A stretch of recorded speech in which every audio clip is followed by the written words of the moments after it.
Bonjour Laurent Mauduit. Bonjour. Vous êtes le cofondateur du site Mediapart, ancien directeur adjoint de la rédaction du journal Le Monde. Vous avez été longtemps le chef du service économique de Libération. Vous publiez main basse sur l'information aux éditions de Don Quichotte. On peut dire que vous n'y allez pas de main morte. Vous dites carrément que depuis la Seconde Guerre mondiale, jamais l'information en France n'a été autant muselée. Oui, parce que vous vous souvenez de la Libération, il y a un programme, celui du Conseil national de la résistance. Son principe, c'est la presse doit être indépendante des puissances financières. Et à l'époque, tous les journaux se construisent sur ce principe. Le Monde, c'est un journal propriété de ses journalistes. Le Parisien, c'est une coopérative ouvrière. Or, progressivement, ce legs d'une presse libre, indépendante, qui est le garant de la démocratie, a été balayé. Donc on l'a vu notamment sous les années Sarkozy, des proches de l'Élysée ont racheté.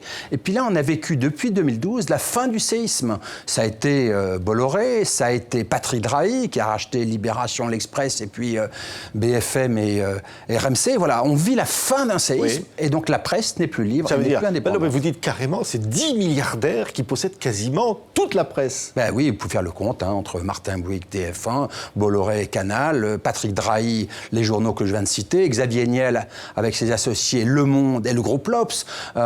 Continuons, vous connaissez comme moi, il y a un aspect mortifère. Oui, en quoi c'est une atteinte à la liberté d'information ? Précisément pour cette raison, c'est que la normalisation économique a eu pour effet de conduire à une forme de désinhibition. De la normalisation économique, on est passé à une banalisation ou une normalisation éditoriale. Alors faites le compte des censures ou des autocensures qui sont plus dures à mesurer. Oui, mais par exemple, vous avez cité des exemples où...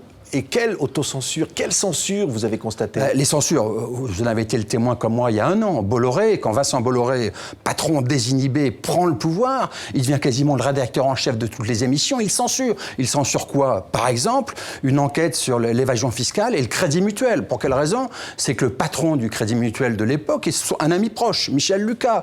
Regardez, sans précédent dans l'histoire du groupe Le Monde, la numéro 2 de l'Obs, qui fait partie du groupe Le Monde, de l'Obs, Aude Lancelin, est licenciée pour motif politique. Elle reçoit un mail d'un des actionnaires, en l'occurrence Perdriel, allié de Xavier Niel, qui lui dit « Ma chère Aude, tes positions ne sont pas... » En clair, il faut le reproche d'être trop proche de Nuit debout. Et dans l'histoire du monde, c'est sans précédent qu'un journaliste... Oui, ça sous-entend que les journalistes obéiraient ?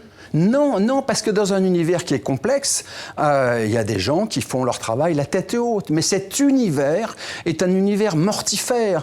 Pourquoi est-ce que la Libération, tous les journaux se disent qu'il faut être indépendant ? Pourquoi un grand intellectuel, grand journaliste comme Camus défend la liberté, l'indépendance de la presse ? Pour une raison simple, c'est qu'il n'y a pas de démocratie forte sans des citoyens éclairés. Et pour que les citoyens soient éclairés, il faut des journalistes sans fil à la patte. Je prends un autre exemple. Comment voulez-vous qu'un journal économique de qualité existe dès lors que son actionnaire est le principal PDG français ? Vous comprenez mon allusion ? C'est Les Échos.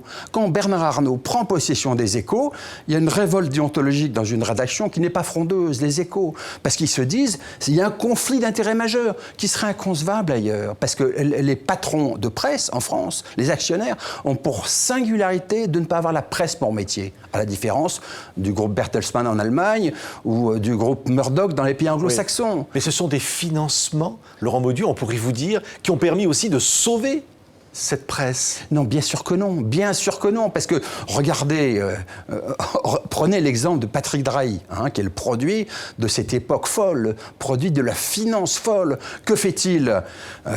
Vous connaissez son développement, 50 milliards d'euros d'endettement pour une boulimie d'achat qui se terminera mal, le jour où les taux d'intérêt repartiront, et il se dit dans cette logique-là, 50 milliards d'euros d'endettement, c'est quoi 8 millions d'euros pour s'acheter Libération, si ça permet d'être bien avec la puissance publique, si ça permet parce que ça coûte pas cher de s'acheter un journal. Ça coûte rien du tout. On est dans un monde qui s'effondre parce que la vieille presse a fait l'erreur stratégique de considérer que la révolution technologique n'existait pas et s'est très peu développée sur Internet.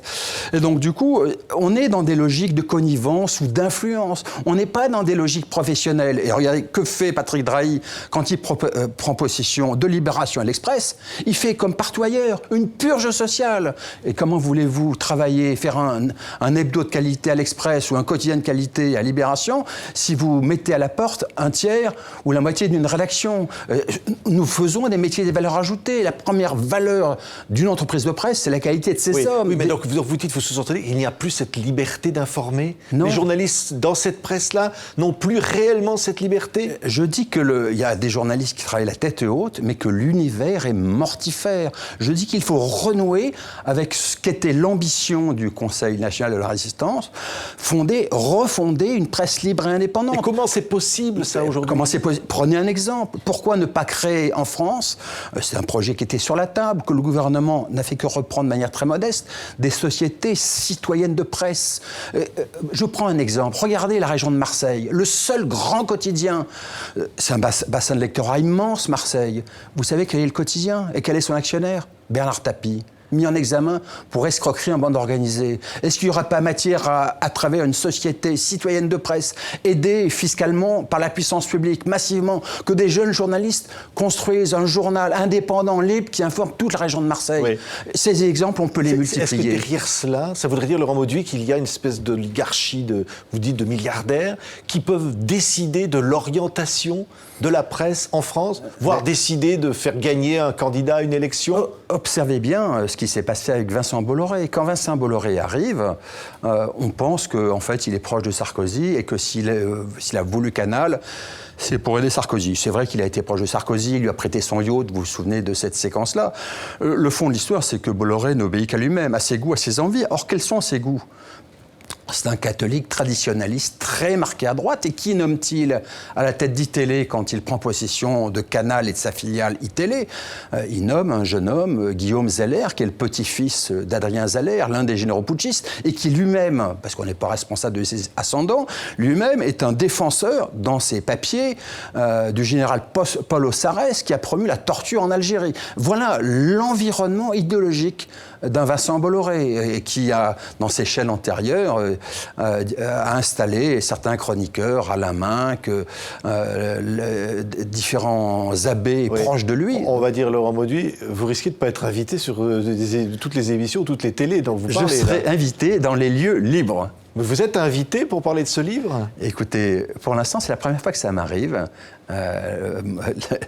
Nulle part pour l'instant. Mais nous verrons bien. Peut-être que les choses chemineront, peut-être que des journalistes se saisiront du livre. Mais je m'attendais un peu à s'il y a quelques difficultés de communication autour de ce livre. Merci. C'est la preuve par l'absurde du fait que ce que je dis est sans doute exact. Merci Laurent Mauduit, cofondateur du site Mediapart, en tous les cas notre invité pour Main basse sur l'information, publié chez Don Quichotte. Merci. Merci.